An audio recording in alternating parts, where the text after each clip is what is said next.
A shell of mass 200 ग्राम, एक shell है 200 ग्राम का, तो ठीक है भाई, मास ऑफ द शेल कितना हो गया हमारे पास 200 ग्राम, 200 ग्राम मतलब 0.2 kg, ठीक है, standard unit. From a gun, gun का मास कितना दिया हुआ है, mass of the gun is 4 kg, ठीक है भाई। By an explosion, okay, that generates कितना एनर्जी, ठीक है भाई, टोटल एनर्जी जो है हमारे पास वो कितना है, किलो जूल है, अच्छा तो 1050 जूल्स कर देते हैं, ठीक है भाई। तो अब हमको पता है law of conservation of momentum, from law of conservation of momentum, conservation of momentum, ठीक, the total momentum will remain conserved. So total momentum क्या होगा यहाँ पे सर, पहले तो मास ऑफ द शेल, ठीक है, into the velocity of shell will be equal to mass of gun into velocity of gun, ठीक है भाई। तो वेलोसिटी ऑफ गन को मैं स्मॉल v या vg लिख देता हूं, ठीक है भाई, ओके। अब उन्होंने क्या बोला है कि शेल की वेलोसिटी निकालनी है, तो इसको vs निकालना है हमको। तो ms कितना है, मास ऑफ द शेल 0.2, और vs equals to mass of gun 4 into velocity of gun, ठीक है भाई।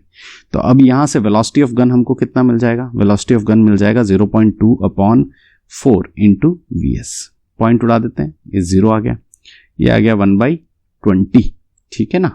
तो अब मैं इसको 1/20 कर देता हूं, तो vs अपॉन 20 आ गया। ये आ गया हमारा रिलेशन गन की वेलोसिटी और शेल की वेलोसिटी में। अब टोटल एनर्जी जो होगी वो कंजर्व्ड रहती है। So from the conservation of energy, from conservation of energy,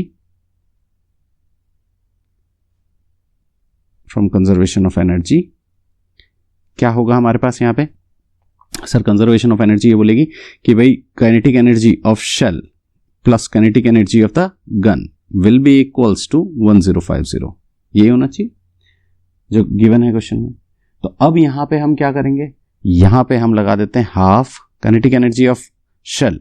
अब शेल का मास कितना होगा 0.2, तो ये हो जाएगा into 0.2 into velocity of shell, velocity of shell को हमको निकालना है सर, तो यहां पे हम vs लिख देते हैं, ठीक है, vs का square plus kinetic energy of gun half mass of gun 4 and velocity of gun, ये हो जाएगा vs का स्क्वायर अपॉन 20 का स्क्वायर। क्लियर है भाई।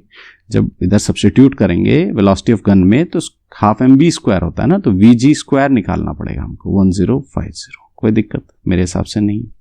अब यहाँ पे vs का स्क्वायर कॉमन ले लेते हैं, तो यहाँ पे बच जाएगा 0.1 और ये हो जाएगा यहाँ पे 2 ज़ा, सो 2 अपॉन ये कितना हो गया हमारे पास, ये हो गया 400 इक्वल्स टू 1050, ठीक है भाई।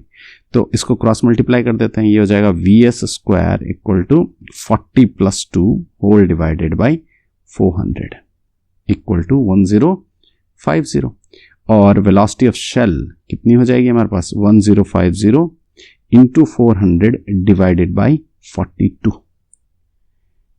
कैंसिल आउट करते हैं, चलो तो सबसे पहले हम 7 से कैंसिल आउट करते हैं, तो 7 × 6 = 42, ठीक है भाई, 7 × 6 = 42 और 7 × 1 = 7, 7 × 5 = 35, 150 आ गया यहाँ पे। अब कैंसिल कर देते हैं 3 × 2 और ये हो जाएगा 3 × 5 और ये हो जाएगा 200, ठीक है भाई।